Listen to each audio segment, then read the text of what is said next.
दोस्तों नमस्कार, आप सबका स्वागत है आपके अपने चैनल इन्फोलॉजी में। दोस्तों आज हम बात करने वाले हैं करियर एग्रीकल्चर के क्षेत्र में।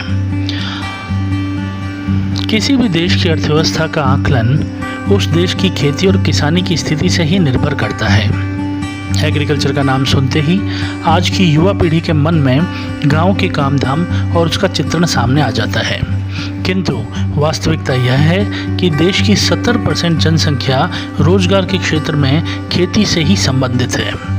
पिछले 6 दशकों में इस कार्य में युवाओं ने उनके गहन अध्ययन, शोध और प्रयोग की बदौलत कृषि कर्मचारी के रूप में न सिर्फ हाथ बटाया है, बल्कि कृषि क्षेत्र में नवीन आविष्कारों के द्वारा नई आधुनिकता का भी संचार किया है।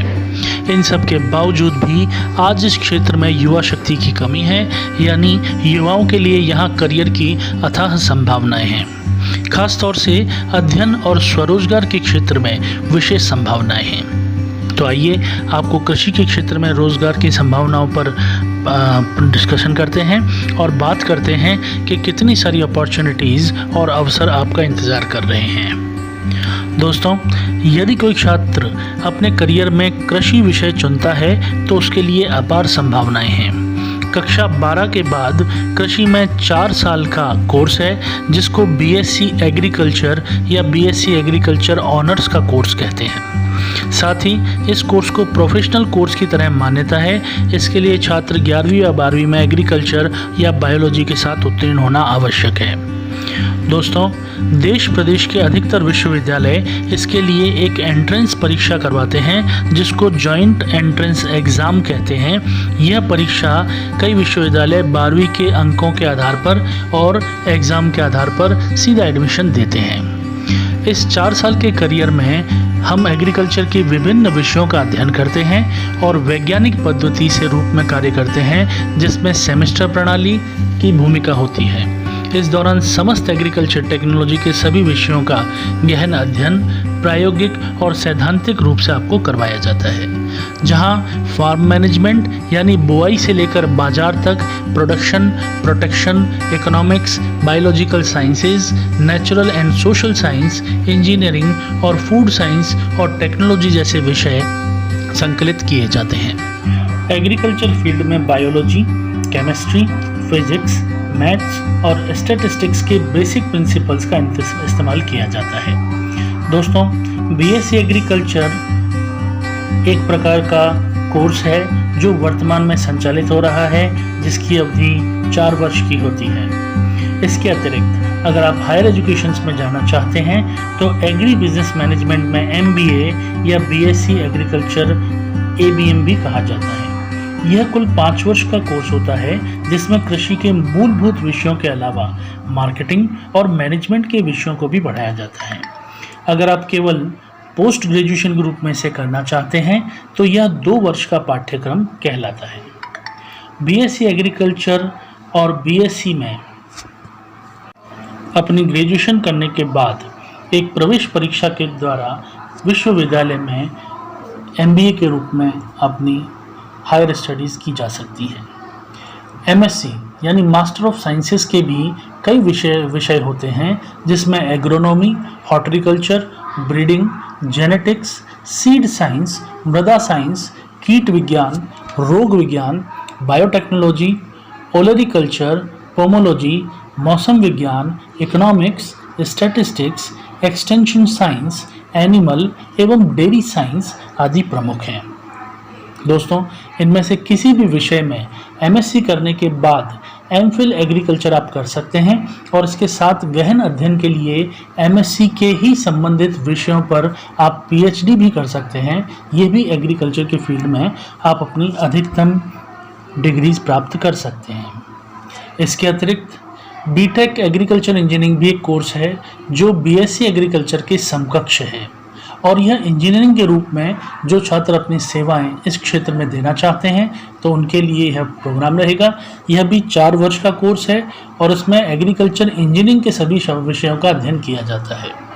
यदि आप इसके आगे जाना चाहें तो आपके लिए एमटेक इन एग्रीकल्चर इंजीनियरिंग यह भी एक कोर्स है जो 2 वर्ष का पोस्ट ग्रेजुएशन है। इसमें भी गहन अध्ययन के बाद छात्र इंजीनियर के रूप में परिभाषित होता है और इन दोनों ही कोर्सेज में फार्म्स मशीनरी, सिंचाई के साधन, हाईटेक हॉर्टिकल्चर सिस्टम, मौसम जांच प्रणालियों में नवीन नवाचार आदि प्रमुख रूप से पढ़ाए जाते हैं। दोस्तों, इसके अलावा यदि हम बात करें फार्म इक्विपमेंट और मशीनरी के कंस्ट्रक्शन डिज़ाइन और इम्प्रूवमेंट एग्रीकल्चर इक्विपमेंट, मशीनरी और उनके पार्ट को डिज़ाइन करने के संबंधित कोर्सेज की, food processing plant, food storage structure को डिज़ाइन, लाइव स्टॉक यानी पशुधन और हाउसिंग एनवायरनमेंट डिज़ाइन के बिंदु भी इन कोर्सेज में संकलित किए जा सकते हैं। इसके अतिरिक्त दोस्तों, फार्म में लैंड रिक्लेमिनेशन प्रोजेक्ट्स की योजना और इन प्रोजेक्ट्स की देखरेख का अध्ययन भी इस तरह के कोर्सेज में प्रमुख है। इसी प्रकार एनर्जी प्रोजेक्ट्स और कार्बन सीक्वेस्ट्रेशन से संबंधित क्लाइमेट कंट्रोल सिस्टम विकसित करने की तकनीक का भी अध्ययन पशुधन की प्रोडक्टिविटी और कंफर्ट में बढ़ोतरी के लिए किया जाता है।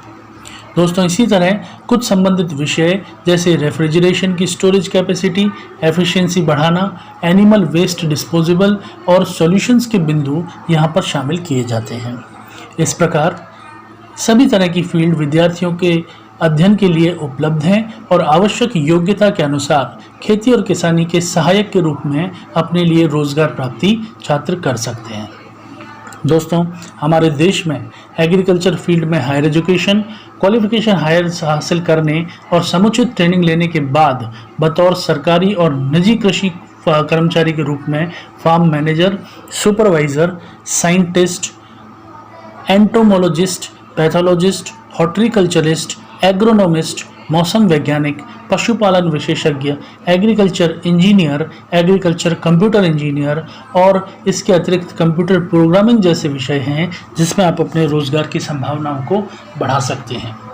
दोस्तों, agriculture food science, agriculture research officer, artificial intelligence, plant physiotherapy, survey research agriculture engineer, environmental control engineer, microbiologist, food supervisor, researcher, agriculture crop engineer, beekeeper, fisher manager, botanist, soil engineer, soil and plant scientist, lab technician और media manager आदि के रूप में रोजगार की प्रमुख संभावनाएं इस करियर विकल्प के रूप में देखी जा सकती हैं।